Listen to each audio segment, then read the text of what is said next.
D'avoir tenu à suivre votre magazine de prédilection, Kiosque, ces magazines que vous édifient sur l'actualité politique bouillante de l'ère en République démocratique du Congo, à travers les différentes analyses sorties de nos invités ici sur ces plateaux. Aujourd'hui, vous ne serez pas déçus, je vous assure. Vous ne serez pas déçus parce que nous avons reçu pour vous quelqu'un qui analyse très bien l'actualité politique, mais également qui est reconnu dans le monde médiatique, mais également dans le monde politique. Il s'agit donc de Francis Tchibalabala Moukounai, député national, député provincial, élu pour la circonscription électorale de la Tchangou, cadre de l'Union pour la démocratie et le progrès social, mais également ancien président de l'organe délibérant de la ville-province de Kinshasa et vice-président également, parce que vous le savez, à un moment donné, il a y assumé l'intérim de Godem Poyi, qui a été destitué. Francis Tchibalabala, vous êtes les bienvenus sur Kiosque. Merci, monsieur le journaliste. Très bien. Je salue nos téléspectateurs. Vous êtes député national. Vous avez tout récemment clôturé la session de mars. S'il faut faire un bilan, faudra-t-il parler d'un bilan élogié ou mitigé? Je pense que la session finissante, elle était la plus prolifique des précédentes sessions, que ce soit sur le plan législatif, que ce soit sur le plan de contrôle parlementaire. Vous avez, en tant que journaliste, vous avez couvert justement beaucoup de nos plénières. Vous en conviendrez que c'est sous justement cette session que nous avons pondu beaucoup de lois, donc des propositions de loi. Il y a même des projets de loi qui sont passés dans notre chambre. C'est sous justement cette session, ou c'est au courant de la session passée, dans la session de mars, qu'il y a eu plus de contrôles parlementaires que d'habitude. Cela prouve à suffisance que la mayonnaise a pris, parce que lors de précédentes sessions, les collègues étaient un peu timorés par rapport à leur travail. Donc nous étions un peu nonchalants par rapport à notre travail des parlementaires, mais là on a pris une vitesse de croisière. Vous avez vu ce qu'on a fait, et je pense que si nous continuons à travailler de la sorte, nous aurons bien entendu rendu service à nos populations et même au gouvernement, parce que le gouvernement a besoin de l'Assemblée, parce que c'est de nous que ressortent les cadres juridiques qui permettent justement aux différents ministres et même au gouvernement de procéder aux réformes dans des secteurs qui sont les siens. Donc on a aligné pratiquement un mois et demi de plénière. C'était fatigant, mais étant donné que nous sommes payés pour ça, étant donné que nos populations nous ont élus pour que nous fassions convenablement notre travail, il était tout naturel que nous puissions nous prêter à cet exercice. Quasiment pendant un mois et demi, nous débutions nos plénières d'ordinaire à 14 heures pour les clôturer approximativement autour de 23h30 minuit. Et je pense que la session de septembre va connaître le même rythme.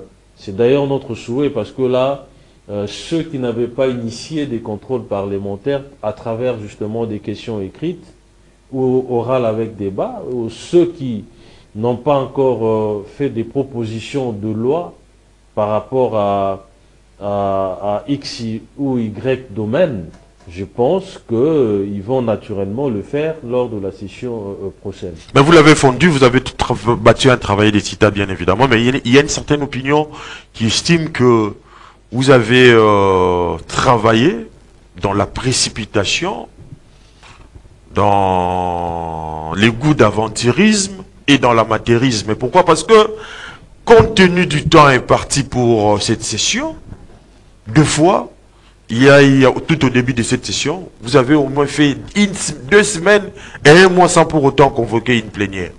Pourquoi cet état des choses?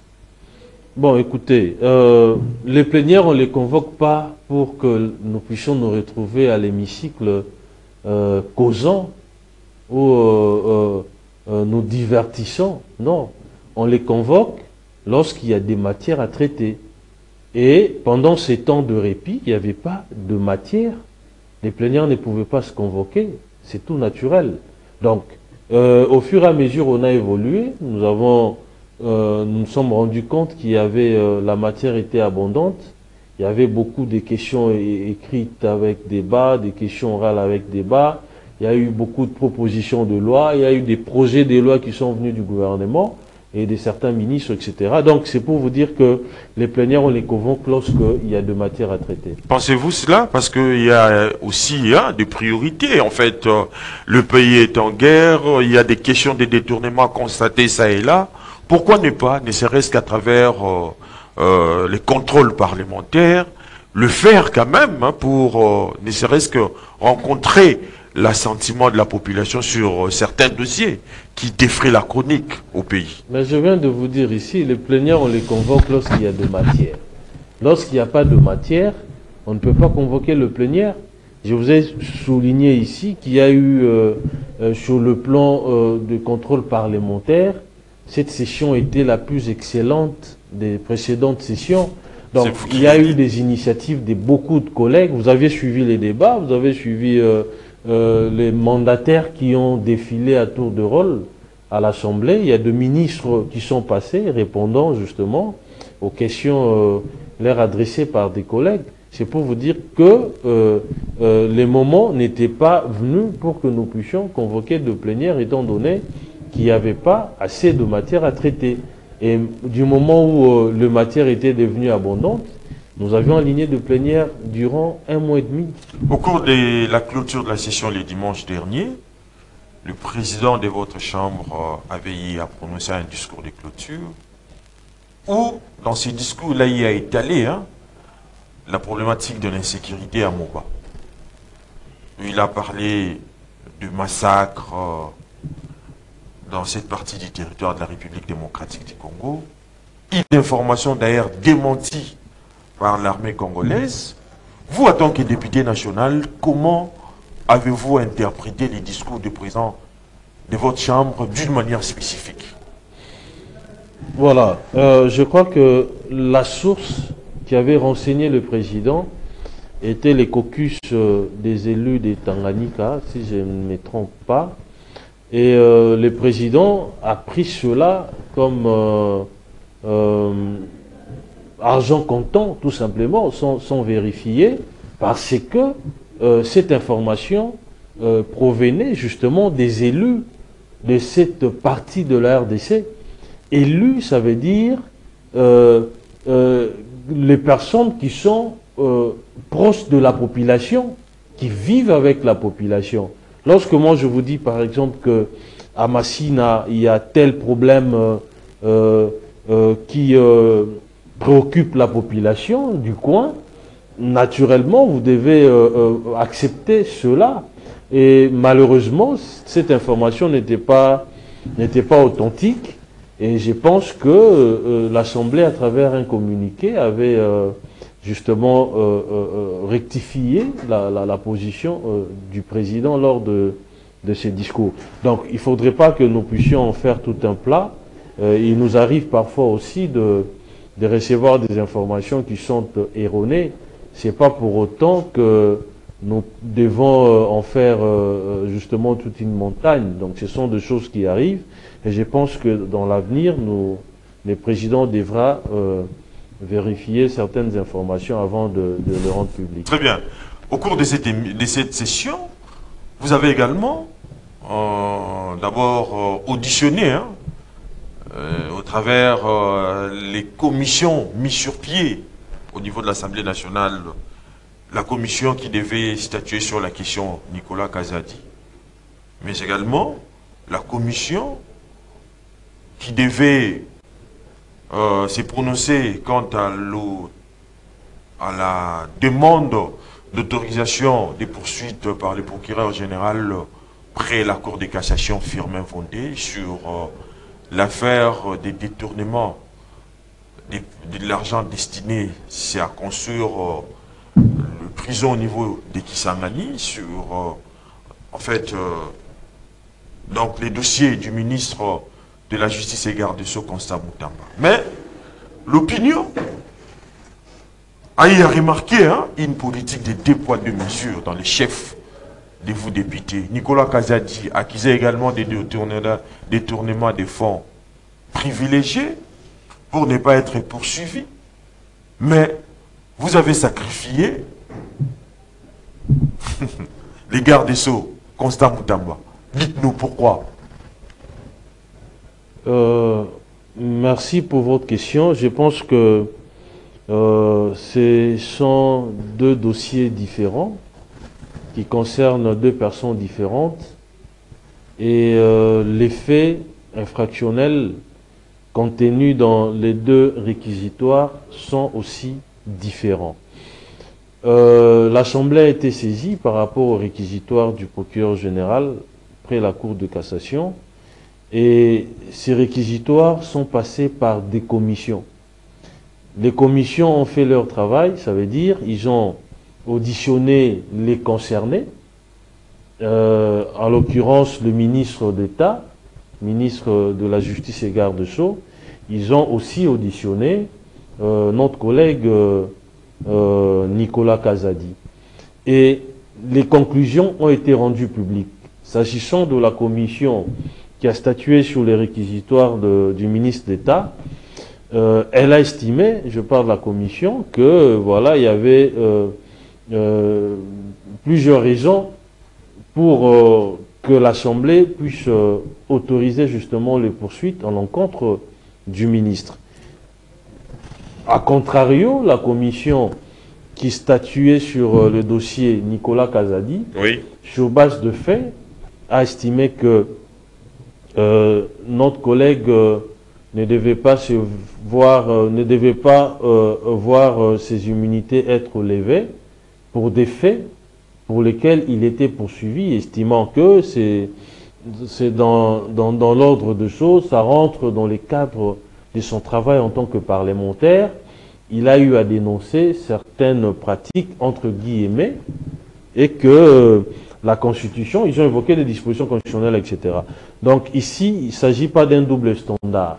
Oui. Donc le travail a été fait et les députés se sont prononcés parce qu'en dernier ressort, le rapport, quoique recevable, ça a été donc les conclusions avaient été soumises justement à l'approbation de tous les députés.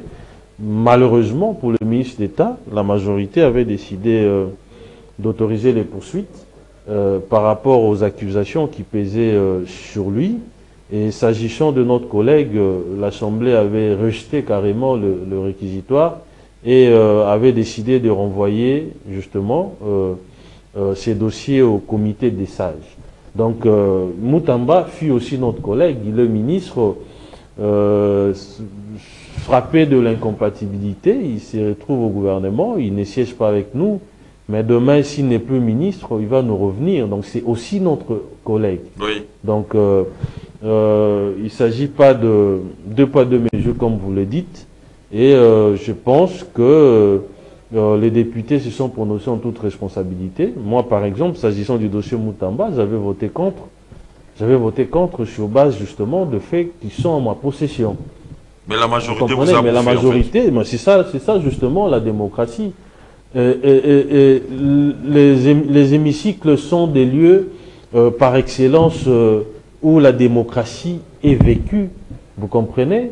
Donc la majorité s'est prononcée pour justement autoriser les poursuites, et nous qui constituons cette minorité-là avions subi justement les dictats de cette majorité, et voilà, nous sommes inclinés à la décision de la majorité. Dans sa lettre, le ministre Constant Moutamba justifie sa décision par l'existence d'un complot politique visant à freiner les réformes entreprises dans les secteurs de la justice, mais également un complot visant son élimination physique à travers l'empoisonnement. Partagez-vous cet avis? Bon, je crois qu'il est en train de parler de lui. Oui, Il est exactement. difficile pour moi de mettre un avis par rapport à ce qu'il a repris dans sa correspondance, dans sa lettre de démission. Je ne saurais pas dire, je saurais ni infirmer ni confirmer justement ces allégations-là. Et c'est lui qui voit, c'est lui qui évalue justement les dangers encourus, c'est lui qui sait ce qu'il est en train de vivre. Vous comprenez? Donc moi je suis très mal placé pour commenter justement Très bien. ces faits. Vous êtes membre de l'Union pour la démocratie et le progrès social, l'UDPS des Etienne Tshisekedi de Rise Mémoire. Votre secrétaire général, à travers une lettre, a parlé des détournements de l'argent des cotisations par certains cadres, ministres, sénateurs, députés nationaux que vous êtes. Est-ce que cette information est vraie? Est-ce que c'est ça la réalité en fait? Bon, je ne saurais pas répondre à cette question. Je crois que vous êtes journaliste. Vous pouvez aller le chercher et lui poser la question par rapport à ce dont vous faites allusion. Donc moi, je n'ai aucune information dans ce sens. Je ne saurais pas commenter. Est-ce que vous envoyez vos 10% au niveau du parti? Je crois que c'est retenu à la source. Hein. Mais comment?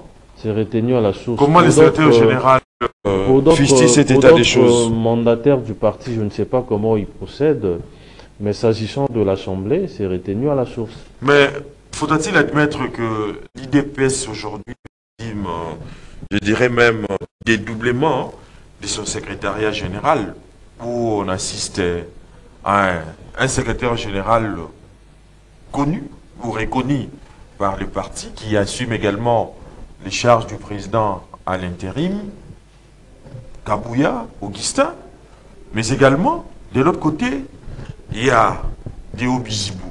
Mais là où les bas blessent, c'est du fait que l'IDPS, cette grande formation politique qui a milité aujourd'hui pour l'avènement de la démocratie dans notre pays, et que sa survie soit mise en ballottage pour des dissensions internes. Vous ne voyez pas que cela n'augure rien de bon quant à la bonne marche du parti? Non, je crois que, mettons ça dans les crédits de ce qu'on appelle la vitalité démocratique.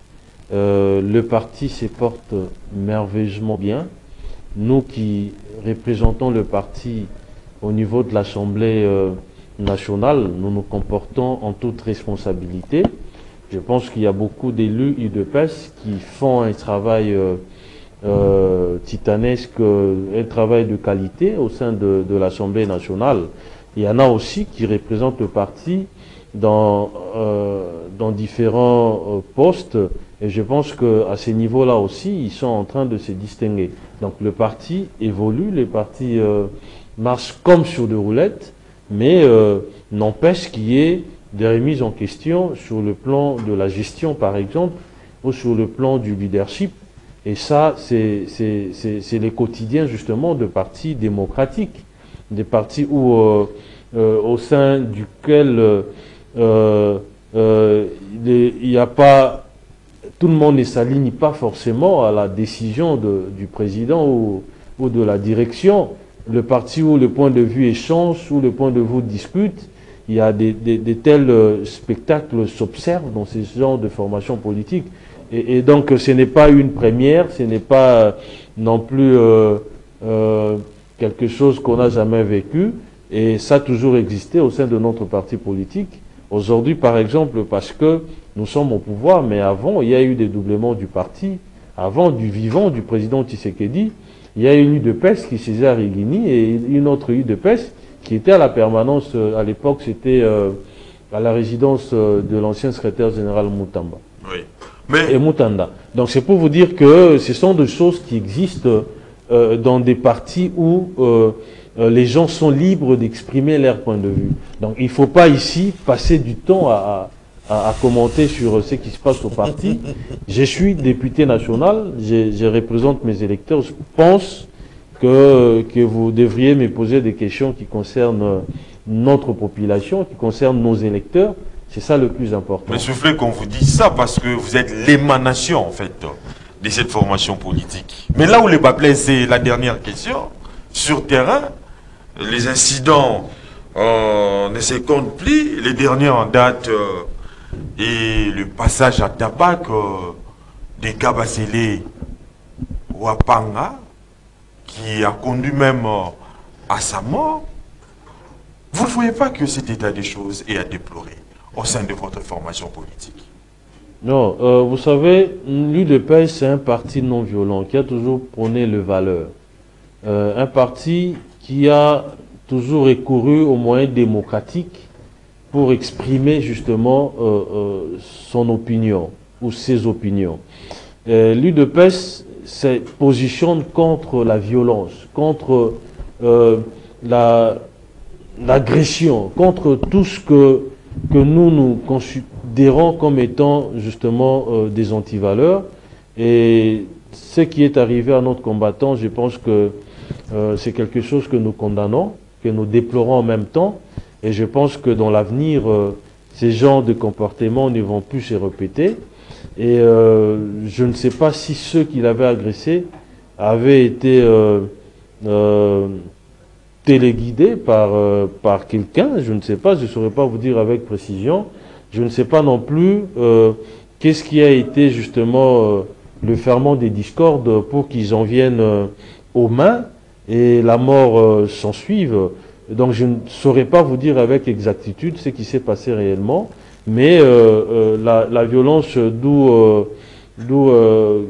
qu'elle vienne doit être condamnée, et c'est ce que nous faisons. Et je pense qu'au niveau de notre parti politique, nous n'avons jamais cautionné la violence et nous n'allons pas non plus protéger ceux qui s'adonnent justement à la violence. Très bien.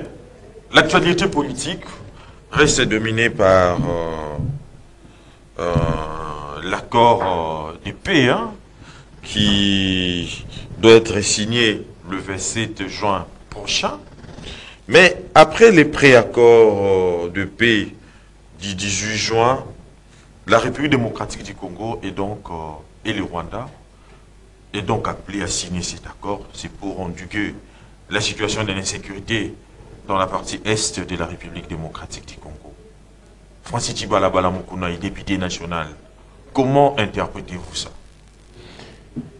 Voilà, je pense que c'est un ouf de soulagement. C'est ce que nous appelons depuis un moment de tous nos voeux, que le retour de la paix efficace, la paix durable.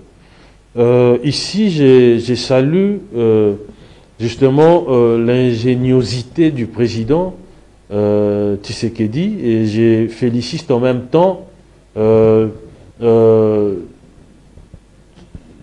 la manière dont les choses ont été menées justement par lui et sous sa direction, et aussi par ceux qui l'accompagnent. La population congolaise était fatiguée justement de la guerre qui nous a été injustement imposée par le Rwanda. Oui. Nos populations sont fatiguées de cette situation incertaine, de cette situation volatile qui s'observe dans la partie orientale de notre pays. Le bilan humain, il est énorme. Depuis près de 30 ans, ou plus de 30 ans, le décompte macabre, il est énorme. Hein, les bilans humains aussi entre 10 millions et 12 millions de morts.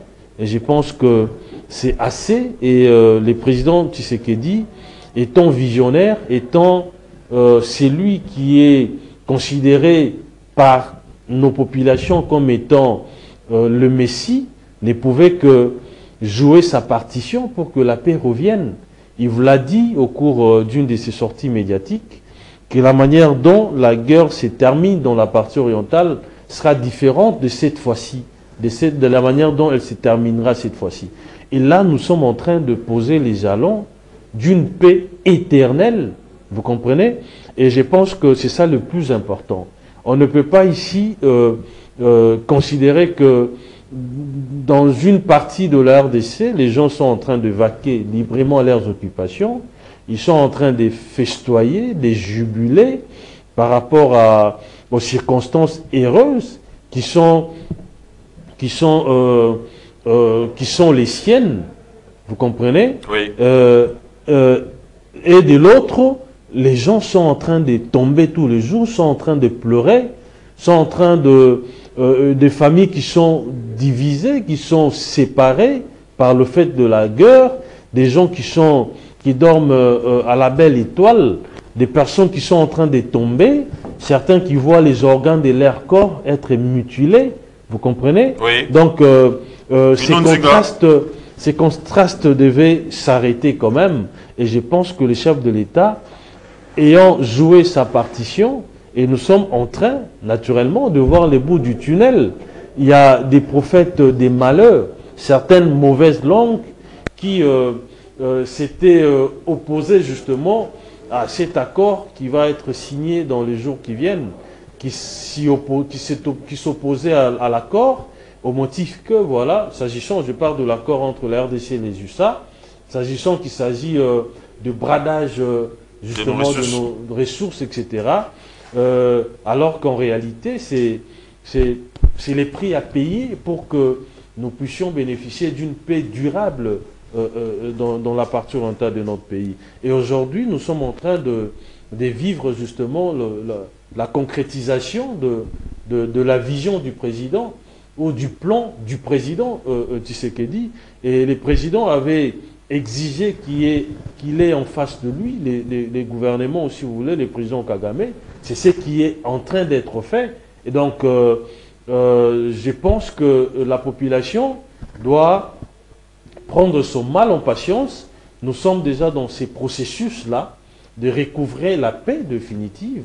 Et avec les préaccords, avec l'accord de principe qui a été signé, avec l'accord définitif qui sera signé entre justement les deux chefs d'État, je pense que, étant donné que les États-Unis ont la puissance militaire et économique qui leur donne justement c'est ce qu'on appelle les soft power pour exercer une pression, et les hard power pour exercer une pression sur la partie qui va contrevenir justement aux attendus de l'accord. Et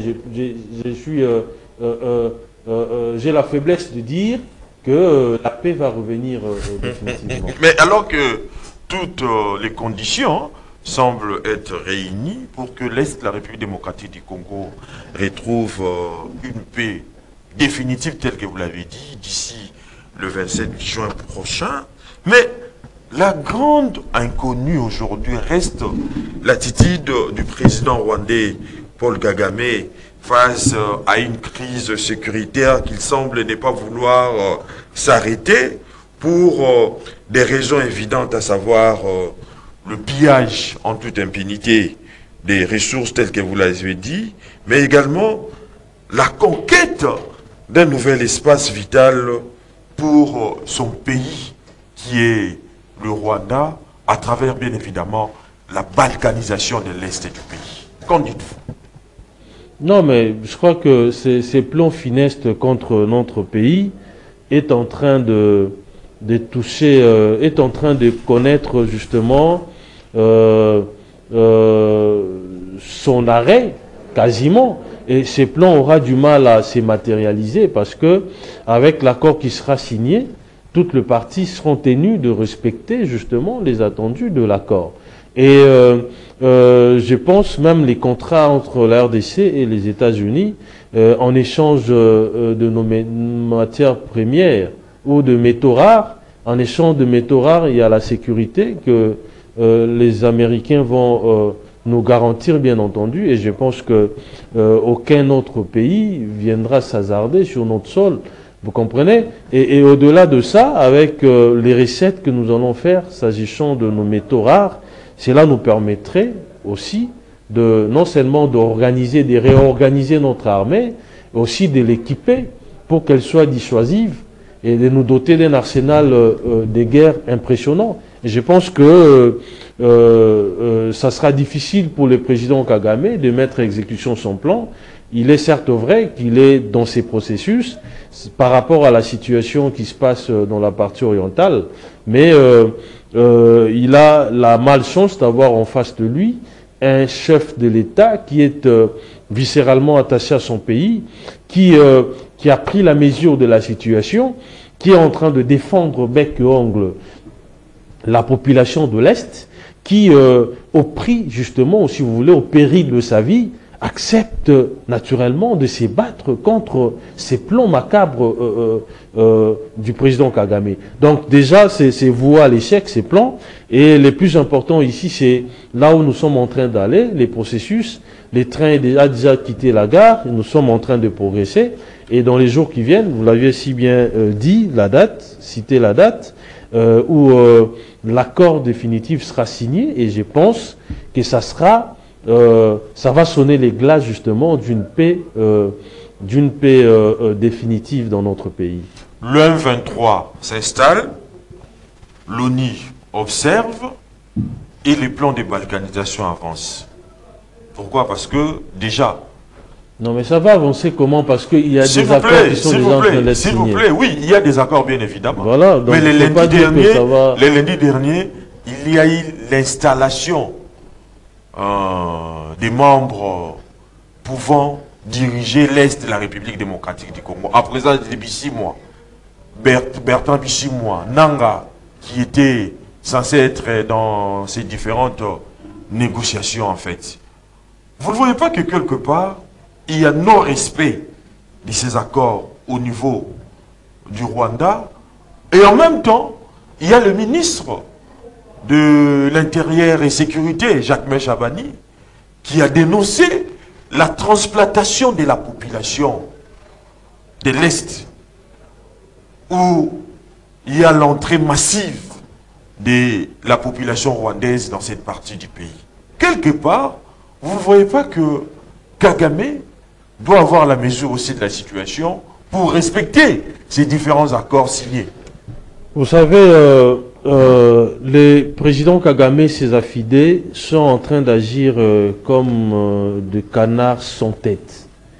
Ils ne savent plus quelle direction prendre. Ces plans-là de balkanisation de la RDC est voué à l'échec par rapport à la stratégie du président Tshisekedi. Une stratégie qui a mis en difficulté justement ces plans des ennemis de la RDC. Certains compatriotes saluaient le fait que l'ancien président Kabila était en train de consulter. Moi, j'ai dit au cours d'une émission que le président Kabila est en train de jeter les bases, justement, de la scission de notre pays. Oui. La consultation qu'il est en train de faire, c'était tout simplement pour que demain, qu'il rebondisse en disant la population que lui a consultée ne veut plus vivre au Congo, oui, ne veut plus appartenir au Congo. Et en vertu du principe de l'autodétermination du peuple ou des peuples, donc je pense qu'il va organiser, qu'il avait le plan d'organiser un référendum au cours duquel la population aurait voté pour la partition de la RDC, pour la scission de la RDC, donc que la partie orientale ou la partie occupée par le M23 devienne un État à part entière. oui. Donc c'était ça le plan. Voilà la stratégie, ou d'où la stratégie, justement, de dépeupler la partie orientale des Congolais et les peuples, naturellement, des Rwandais. Parce que lorsque viendra le moment, par exemple, de procéder au référendum, qui est une population qui se passe pour être la population congolaise, alors qu'en réalité, c'est une population rwandaise, pour qu'on vous dise, voilà, cette population-là, elle a voté massivement oui à ce que cette partie se détache de la RDC. C'est quasiment la stratégie du président Poutine lorsqu'il a annexé la Crimée, lorsqu'il a annexé l'Ossétie du Sud, l'Abkhazie, etc. Vous comprenez? Donc,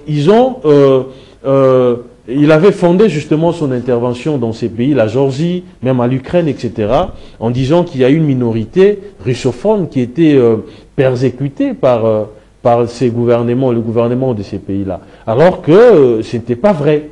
C'était un mensonge. Et c'est la stratégie aussi utilisée par les présidents Kabila et ses affidés, c'est d'occuper cette partie de la RDC par des Rwandais pour qu'à fin de compte, ils vont vous dire, voilà, nous sommes persécutés, nous sommes stigmatisés, nous voulons plus être sous les jougs, justement, du gouvernement de Kinshasa. Nous voulons nous détacher de la RDC. Donc cette stratégie ne passera pas, ne va pas prendre corps. Malheureusement pour lui, il a en face de lui un mur, qui est le président Tshisekedi, un mur qui ne saura ni contourner ni escalader. L'actualité, c'est aussi la sortie médiatique du président national du mouvement de libération du Congo, Jean-Pierre Bemba, et vice-premier ministre en charge des transports et des communications, qui a eu à parler de Kabila et de son clan. Kabila, c'est un sujet rwandais. Il est là pour congoliser en fait les conflits. Il a y abordé un certain nombre de sujets. Vous, en tant que député national, comment avez-vous analysé? Voilà, je pense que ici, je ne voudrais pas commenter les propos du président Jean-Pierre Bemba, le vice-premier ministre en charge du transport, mais je crois que le président Kabila lui-même, il a mis de l'eau à nos moulins, aux moulins de vrais Congolais. Son attitude, naturellement, démontre à suffisance que son cœur bat pour le Rwanda et non pour la RDC. Vous comprenez? Il a légitimé quasiment cette nébuleuse M23 AFC. Il a justifié leurs actions alors que ce sont des actions mortifères qui ont occasionné des pertes en vies humaines, qui ont occasionné la boucherie à Goma, le massacre de nos populations. Vous comprenez? Il n'a aucunement condamné ces massacres, moins encore exprimé une certaine compassion à l'endroit de populations meurtries, des populations qui sont tombées. Donc, ces comportements en dit long par rapport à son appartenance, soit à la RDC, soit au Rwanda. Je crois que la population a jugé. Et lorsque le président Jean-Pierre Bemba revient à la charge en disant que le président Kabila est rwandais, moi personnellement, j'ai la faiblesse de croire à ses propos, dans la mesure où son attitude n'a rien de congolais. Parce qu'en tant que Congolais, la première des choses, c'était d'abord de condamner le massacre, Oui. de compatir avec la population. Il ne l'a pas fait. Et au-delà de ça, il a préféré rentrer au pays par la partie occupée par l'M23 AFC. Sa sécurité est assurée par des Rwandais. Il est passé par Kigali, un État agresseur, considéré aujourd'hui comme étant agresseur de la RDC. Je vous rappelle que nous assistons aujourd'hui à des conflits armés à travers le monde. Oui. Que ce soit au Moyen-Proche-Orient, que ce soit en Europe, avec la Russie, l'Ukraine, etc.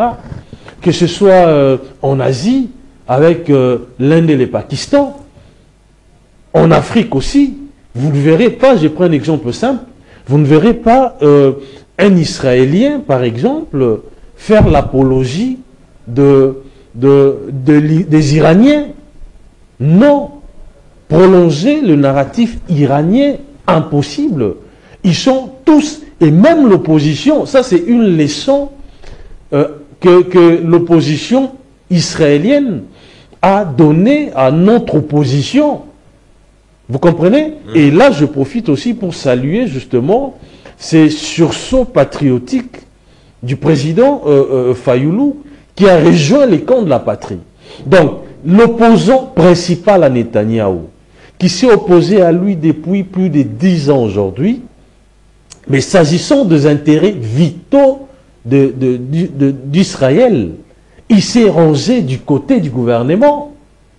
Et ça, je pense que nous devons, nous qui sommes Congolais, nous devons aussi aimer autant notre pays que les Israéliens, que les Iraniens, que les Russes, que les Ukrainiens, que les Américains. L'opposant principal s'est aligné à la vision de Netanyahou pour mettre en difficulté justement l'État iranien parce qu'ils estiment que cet État constitue une menace existentielle pour l'existence même d'Israël. Mais vous parlez de Martin Fayulu. Mais chez nous, vous voyez Kabila qui se passe pour un Congolais, qui dit qu'il est dans l'opposition, mais qui rentre par la partie occupée par le FC-M23. Il a transité par le Rwanda, qui est considéré comme un État agresseur. Oui. Et ce sont des faits, naturellement, qui nous poussent à conclure qu'il n'est pas congolais. Donc, Bemba a raison. C'est aussi clair comme de l'eau de rose. Mais vous parlez de Martin Fayulu, Francis Tibalabala. Martin Fayulu a été reçu par le président de la République, Félix-Antoine Tshisekedi Tshilombo, au sorti. Hein. Vous avez aimé sa prise de position par rapport à la situation de l'Est. Mais au sorti, Martin Fayulu a émis le vœu de voir organiser un dialogue sous forme de l'ECC et de la Conférence épiscopale nationale du Congo. Pensez-vous que cette posture de Martin Fayulu va rencontrer l'assentiment du président de la République? Je crois que moi personnellement, parce que là, je ne saurais pas lire les intentions du président pour dire si oui ou non il va soit accepter ou rejeter la proposition de l'opposant Fayulu. Mais par rapport à moi j'ai toujours été contre justement la démarche de la Senko ECC, dans la mesure où ils ont voulu jouer à l'équilibriste. À l'équilibriste, ils ont voulu être l'église au milieu du village entre leur propre pays qui est agressé et l'État agresseur. Ce qui ne s'est fait pas. En tant que Congolais, il devait naturellement, comme c'est pratiquement la remarque que j'ai faite à l'endroit du président Kabila, il devait commencer par nommer d'abord l'agresseur et condamner les actes d'agression, les actes qui sont perpétrés dans la partie orientale. La condamnation, le fait de dénoncer, ça aura quel impact sur la marche de cette agression? Ça aura quel impact? Oui. Mais vous dénoncez pourquoi? Ça a quel impact? Les Israéliens dénoncent les attaques iraniennes. Ça a quel impact? Il faut commencer par dénoncer parce que vous êtes d'abord Congolais. Ils ne l'ont pas fait. Mais tout ce qu'ils ont su faire, c'est de pondre un communiqué qui condamnait une stigmatisation imaginaire des Swahiliphones. Vous comprenez? Et vous bénéficiez justement des avantages de l'État agresseur. C'est inadmissible, c'est inacceptable. Vous comprenez? Et moi, je pense que c'est une démarche vouée à l'échec.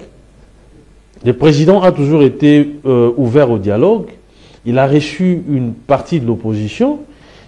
Aujourd'hui, il y a le président Fayulu qui a pris au vol, justement, cette fenêtre qui était restée ouverte par rapport à l'union sacrée que nous voulons constituer en l'interne pour faire barrage à ces plans machiavéliques du président Kagame et ses proxys. Et je pense que ça suffit. On n'a pas besoin d'un dialogue qui va naturellement accoucher justement d'une souris, dans la mesure où rien de consistant va en sortir. Il n'y aura que de partage de postes. Voilà, certains vont amener leur frustration. Ils vont vous dire, voilà, moi je suis sur la touche depuis que le président Tshisekedi est au pouvoir. Je dois occuper un poste pour que je puisse soutenir la démarche du gouvernement, etc. Je pense que ça ne profiterait pas à la population. Le plus important ici, c'est débattre le troupe, comment, le rappel de troupes, ce qui est en train de se faire. Le plus important, c'est de nous aligner derrière le narratif officiel, derrière le président Tshisekedi, pour venir à bout justement de cette guerre injustement imposée à la RDC, pour mettre en difficulté justement toutes celles et ceux qui ont des velléités de balkaniser notre pays ou de faire la prédation sur nos richesses, sur nos métaux rares, vous comprenez? Et c'est ça le plus important. Donc je ne vois pas en quoi cette démarche sera va donner un résultat fameux. Je ne vois pas en quoi. Donc le plus important ici, c'est en pareille situation de faire comme l'opposition en Israël, qui a mis de côté justement les divergences qu'ils ont toujours eues avec le gouvernement, avec le régime israélien, pour naturellement parler d'une seule voix. Parce que la survie de notre pays en dépend. Parce que nos populations sont en train de tomber tous les jours. Parce que les intérêts vitaux de notre pays sont en danger. Et dans pareille situation, il n'y a ni opposition, ni majorité. Nous devons tous faire bloc derrière le chef de l'État pour préserver justement l'intégrité territoriale de notre pays, pour assurer justement la quiétude de nos populations. Donc je pense que l'opposition israélienne a donné une leçon magistrale à notre opposition. Donc on ne peut pas justifier que l'opposant, un opposant ou l'opposition, puisse s'acoquiner avec l'agresseur de son pays. C'est inacceptable. L'actualité, c'est aussi ces rapports confidentiels de la conférence épiscopale, en fait de l'IGF, l'inspecteur général de finances, sur la CINCO, conférence épiscopale nationale, et les CIC, d'un prétendu détournement de plus de 10 millions de dollars par ces organisations. Ils ont même cité une ONG, Winner en fait, qui est également inclus dans ce dossier. Apparemment, on a quand même l'impression que les prêtres ont quitté leur rôle hautement pédagogique qui consiste donc à prêcher et expliquer aux fidèles le royaume des cieux.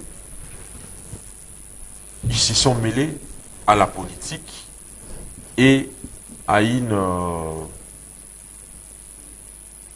gestion non orthodoxe sur le plan religieux. Votre analyse? Voilà, je ne saurais pas commenter sérieusement cette réflexion, parce que j'estime que au-delà du fait que je sois opposé à l'ECC Senco par rapport au dialogue, je ne peux quand même pas tirer sur eux pendant que je n'ai pas toutes les preuves justement de ces présumés détournements de fonds. Et en vertu du principe sacro-saint du droit, du principe de la présomption d'innocence, je trouve que il est prématuré pour moi d'émettre un avis.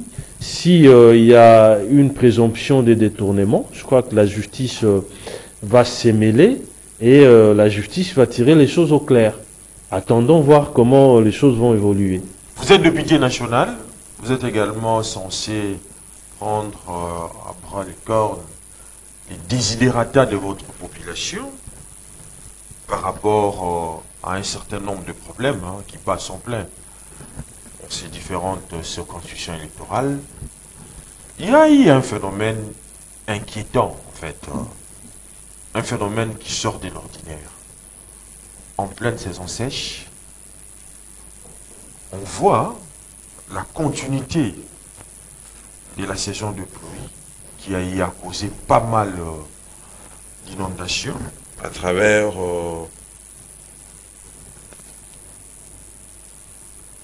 une pluie torrentielle qui s'est abattue les samedis derniers. un phénomène climatique inquiétant qui a laissé derrière lui un paysage de désolation dans plusieurs communes de la capitale, notamment la commune de Kinshasa, la commune de Limete. Ça risquait même d'atteindre votre commune, la commune de Massina. Cette question d'inondation, quelle politique pour remédier à cela, bien que c'est une catastrophe naturelle? Je pense que ce que nous observons depuis un moment n'a pas un autre nom que un problème climatique. Les changements climatiques est à la base de ce que nous observons depuis un moment, parce qu'il est pas d'ordinaire que pendant la saison sèche, qu'il y ait des pluies torrentielles qui s'abattent pratiquement pendant cette saison. Et ce que nous observons aujourd'hui, c'est des changements climatiques, il y en a à la base. Bon, s'agissant des inondations, je crois que les responsabilités devraient être établies, je crois, quant aux dégâts qui sont causés, parce qu'il y a d'un côté le gouvernement qui est censé curer les rivières, par exemple, qui est censé veiller à ce que les lits de rivières ne se rétrécissent pas, parce qu'il y a des gens qui sont en train de construire à quelques mètres des lits de rivières, sans observer justement les servitudes, sans observer scrupuleusement les servitudes des rivières. Oui. Il y a des constructions anarchiques qui sont observées dans des espaces non édificants dits, qui sont à la base. Il y a aussi la population qui est en train de jeter des immondices dans des caniveaux, dans les rivières, etc., qui font que les lits des rivières sont aussi en train de se rétrécir. Et je pense qu'il faudrait ici que chaque composant puisse jouer sa partition pour nous éviter justement ces spectacles qu'on observe généralement quand il pleut à torrent. Donc, nous devons interpeller la population à ne plus jeter des immondices dans des caniveaux. Parce que quand les caniveaux sont bouchés, l'eau naturellement doit avoir un chemin à suivre. Et lorsque l'eau s'effraie un chemin, c'est très dangereux. Parce que nous ne savons pas qu'est-ce qu'elle va causer comme dégâts là où elle est en train de partir. Donc les chemins qu'on a tracés, les rivières, les canalisations d'eau, etc., doivent laisser la voie à l'eau, naturellement. Il faut éviter des immondices, il faut éviter de les jeter dans les rivières, dans les eaux. Mais aussi que l'État puisse veiller à ce que régulièrement qu'il y ait des curages, et même le fleuve doit être curé. Malheureusement, je ne sais même pas si on a déjà curé le fleuve. Les eaux, les rivières doivent être curées, parce qu'il y a des déchets, il y a des immondices, il y a des trucs qui vont dans l'eau, et ça rétrécit un peu le rivière, et là c'est très dangereux. Mais donc au-delà de ça, oui. Au-delà de ça, nous devons jouer le rôle qui est le nôtre. Nous qui sommes politiques et vous qui êtes population. Nous devons jouer notre rôle. Nous devons faire en ce que lorsque il y a un espace qui ne doit pas être où on ne doit pas voir les maisons sorties des terres, n'allez pas construire, n'allez pas acheter. Vous comprenez? Nous devons nous-mêmes aussi prendre nos responsabilités. Ne posons pas des actes inciviques s'agissant de notre environnement. Parce que lorsque nous détruisons l'environnement, nous pouvons que nous attendre conséquences fâcheuses, telles que justement la ville fantôme que Kinshasa donne généralement après chaque pluie torrentielle. Oui. Voilà. Mais cette catastrophe naturelle pose des questions brillantes sur l'urbanisation, vous l'avez dit, sur la vulnérabilité climatique dans la ville-province de Kinshasa. Vous l'avez dit, les constructions ou les normes de construction sont régulièrement bafouées. Vous l'avez dit, vous avez également parlé des réseaux d'évacuation saturés. Mais pendant ces temps, les milliers de Quinois vivent dans l'angoisse de la prochaine averse à travers évidemment cette catastrophe naturelle. Il semblerait que l'argent des sinistrés a été même détourné. C'est ce qui a causé même une divergence de vue entre le ministère des Affaires sociales et le ministère de l'Intérieur. Vous ne voyez pas que cette réalité risque en même temps de saper les efforts gouvernementaux pour endiguer ces phénomènes. Francis Tchibalabala, député national, pourquoi ne pas aussi venir en aide ces sinistrés? Venir en aide, qu'est-ce que vous êtes en train de dire concrètement? Parce que là, vous devez être plus explicite possible.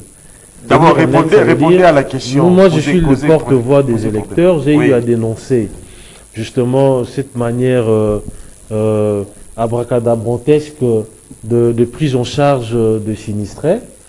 Je vous ai ici, je crois, sur votre plateau, dénoncé le fait qu'il y a certains victimes, certains sinistrés qui n'ont pas bénéficié justement de l'assistance de la part du gouvernement central. Alors qu'ils devraient être tous répertoriés et être logés à la même enseigne. Cette injustice-là que j'avais trouvée pas normale, qu'il fallait naturellement corriger. Par rapport aux catastrophes, vous évoquez ici qu'il est les catastrophes sont naturelles, mais l'État est là aussi pour venir en aide aux sinistrés.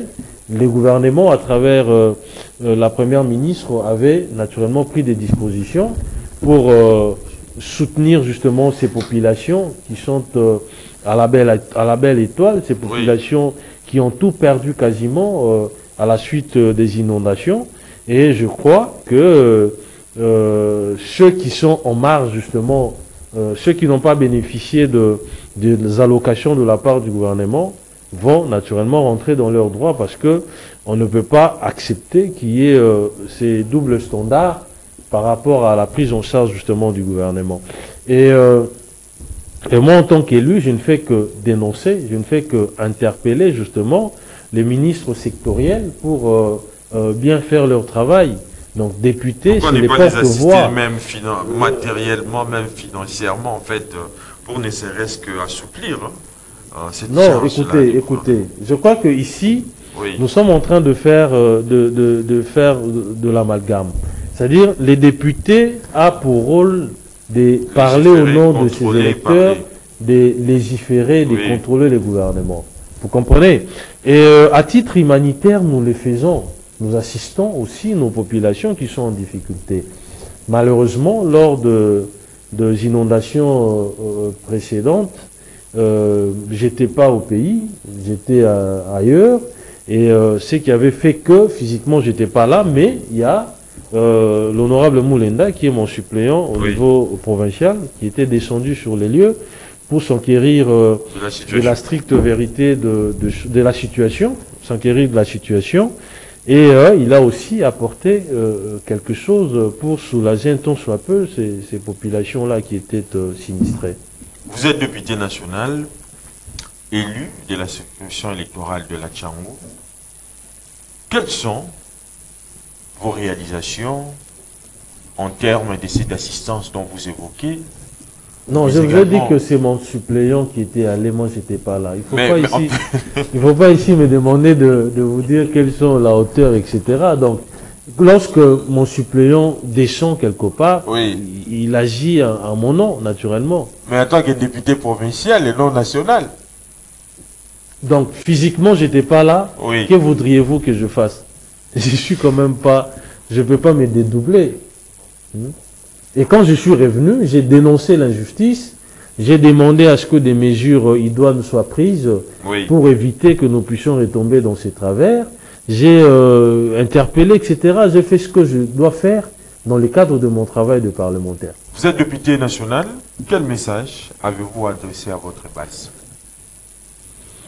Bon, j'aimerais adresser à la population congolaise d'être derrière le chef de l'État.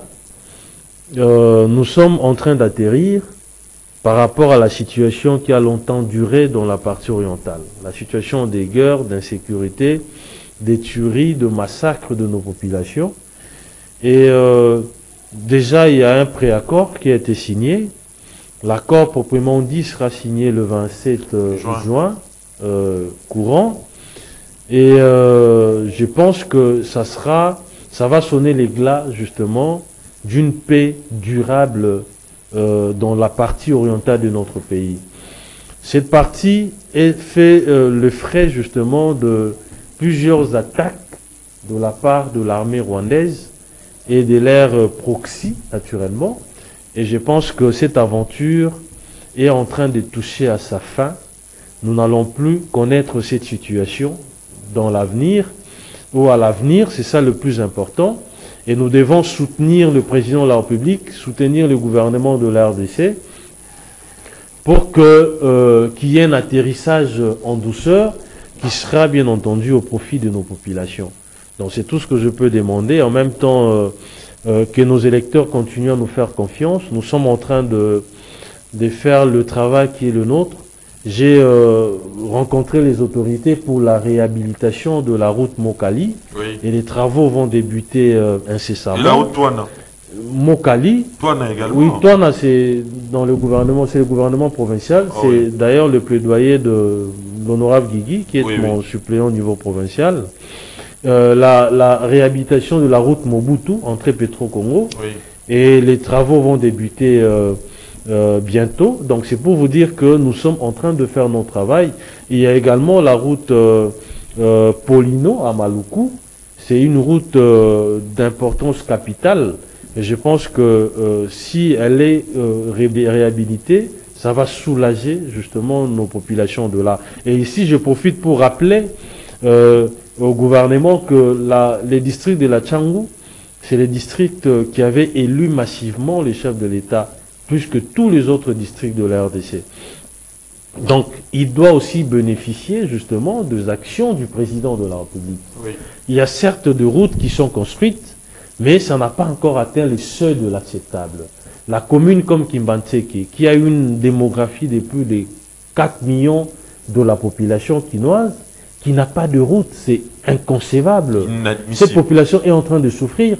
Quand vous allez en Tsélé, par exemple, Badara, qui est un quartier qui a une forte démographie, mais Badara n'a pas de route. Badara est victime des érosions, etc. Donc, on doit tenir compte aussi sur le plan du suffrage que le chef de l'État avait bénéficié lors des élections passées, et les réalisations doivent aussi être proportionnelles à ces suffrages-là. On l'a élu massivement, on doit aussi bénéficier, plus que tous les autres districts, des réalisations du chef de l'État. Très bien. C'est tout naturel. En tout cas, c'est la fin. C'est la fin. Je crois que les propos du député national Francis Tchibalabala vous a aidé à édifier les différents problèmes et à nous déterminer également pour des changements profonds et constructifs. Francis Tchibalabala, je vous remercie d'avoir réussi à être là pour analyser. C'est moi qui vous remercie. Très bien. Nous sommes arrivés à la fin. Mesdames et messieurs, merci d'avoir suivi cette émission. Coordonnée techniquement par Doudou Montiré, les coachs Hamilton Jacobi, Marité Bodo, Bruno Nzinga, Christian Banzolo, Alain Kabong. Au nom de l'équipe technique et rédactionnelle des canaux Congo Télévision et Radio Liberté Kinshasa, je vous dis donc merci d'avoir suivi cette émission. La rediffusion est prévue plutôt à 18h juste. On se retrouve prochainement avec les autres invités. D'ici là, portez-vous bien. Au revoir.